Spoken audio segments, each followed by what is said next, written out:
Oh well, welcome back to the channel. Also, welcome back this little fellow right here, making a trip back to Rich Dad Poor Dad for a last little adventure on something that I forgot. So without further ado, let's get into the video.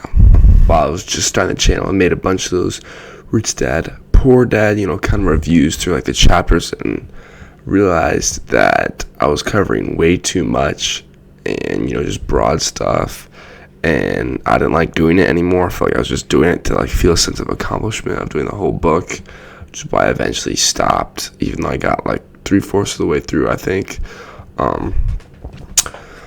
But yeah, I was just getting bored with it and was just doing it for like sense of accomplishment. But I was looking back over the book a little bit for I don't know, inspiration, and there was this page that I like folded down, stuck a pencil in, marked up everything that I just love. So I'm gonna like read this full page here coming up, and I just think it's awesome and probably the most monumental part of the book. And it's like towards the end a little bit right here, and it's just great. All right, I'm just read it because I don't think I can say it any better myself. I'll try to read it a little quickly. It's about a page or two. All right, this is number 10 or something. Both my dads were teachers. My rich dad taught me a lesson I've carried all my life: the necessity of being charitable or giving. My educated dad gave a lot of his time and knowledge, but almost never gave away money.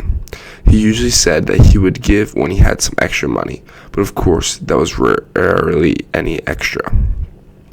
My rich dad gave money as well as education. He believed firmly in tithing. If you want something, you first need to give it. He would always say when he was short on money, he gave money to the church or to his favorite charity. If I could leave one single idea with you, it is that idea. Whenever you feel short or in need of something, give what you want first, and it will come back in buckets.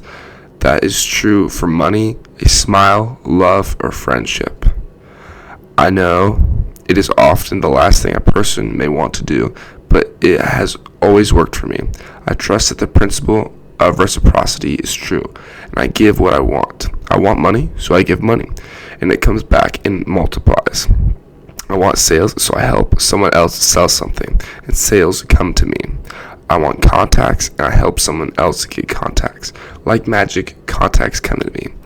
I heard a saying years ago that went, God does not need to receive, but humans need to give.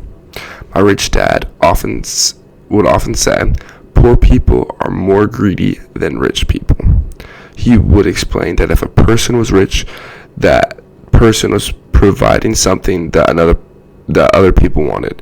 In my life, whenever I have felt needy or short of money or short of help, I simply went out or found in my heart what I wanted and decided to give it first.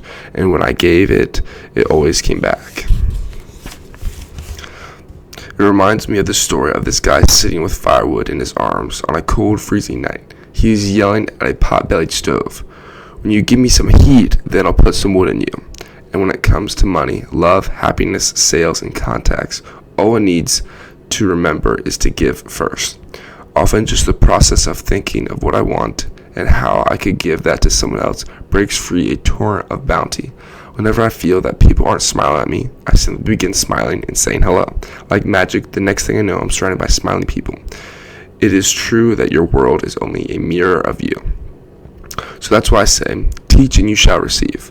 I have found that the more I teach those who want to learn, the more I learn. If you want to learn about money, teach it to someone else. A torrent of new ideas and finer distinctions will come in. There are times when I have given and nothing has come back, or what I have received is not what I wanted. But upon closer inspection and soul searching, I was often giving to receive in those instances, instead of giving for the joy that giving itself brings. Now, that was a lot there, but I'm going to pack some of the best parts for you. All of it was good, and that's why I read the whole thing, but I'm going to unpack the best parts for you. Okay, this is easily the best 2 pages of the whole book. So I'm gonna go through some of the, fine points that I really like in here. So first thing, I circled, underlined everything. It's, if you want something, you first need to give. And this whole idea, this concept, it made sense to me, since, Christian background, talks a lot about giving, serving others, stuff like that. But this kind of more is going to, being blessed by giving, and it was really interesting to me. Also, a lot of this book is, about certain like taxes and, liabilities and stuff like that, which I don't want to say doesn't apply to me, but isn't as useful. But something like learning that you have to give before you can receive is, fundamental for anything. Like I talked about, anything from a smile, get more people to smile at you, happy people around you, to, actual money, or, contacts are important too. So there it is. If you want something, you first need to give it. This next one is like the first one, but it's just so good. Give what you want first, and it will come back in buckets. I think that, the process of, giving what you want helps, loosen you up. Because if you want something, you hold on it too tightly, and something like when you're all tight and high strung, salespeople probably know about this. You're tight, you have to make a sale, you're less, approachable, and you end up, not making the sale. So, you have to give first. It kind of loosens you up, and also makes you ready and able to receive in the first place what you want. This one I thought was good. Poor people are more greedy than rich people. Everyone thinks like, oh, that old rich guy, he's just so greedy. But it's really, the poor people, because they're not giving anything, because they think, oh, I'm poor, I gotta hold on to what I got. But to gain something, you have to, first give it away to make yourself available to receive it. So I really like that poor people are more greedy than rich people. This part is just good for everything. It says, it is true that your world is only a mirror of you. And it's just so good. Mirror of you physically, and also it can be a mirror of you, more importantly, like emotionally, and what's going around. Live in America, have a blessed life, but if you're grumpy and discontent, you're gonna be around a bunch of discontent people, or they're just mirroring back to you.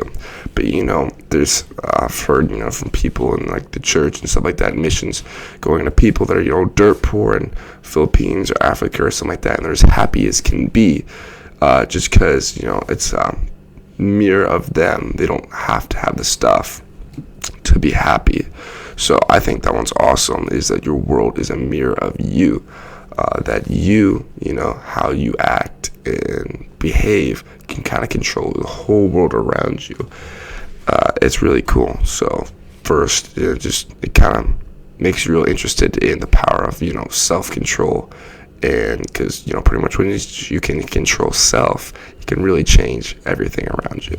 Okay, I'm not going to read this whole, quote section. It's like kind of like a paragraph, but about, teaching first and you shall receive. This is about, knowledge, which is part of the big reason why I'm making these videos. By teaching these things, it's helping me remember them and actually, use them later on, and, not just, useless knowledge. By, teaching them, even though it's like, to maybe one person sees the video or something like that, it's more just, me coming up with the idea, and sharing it. And teaching first teaching is the best way to learn something, in my opinion. So that's why I'm doing these videos, and it's just talked about with the idea of giving first to receive. If you teach for something first, then you can also receive that knowledge more. Okay, this last part, he talked about there were times when he has given something but nothing's come back. That's the fear. If you're giving to something, you're not gonna get anything back.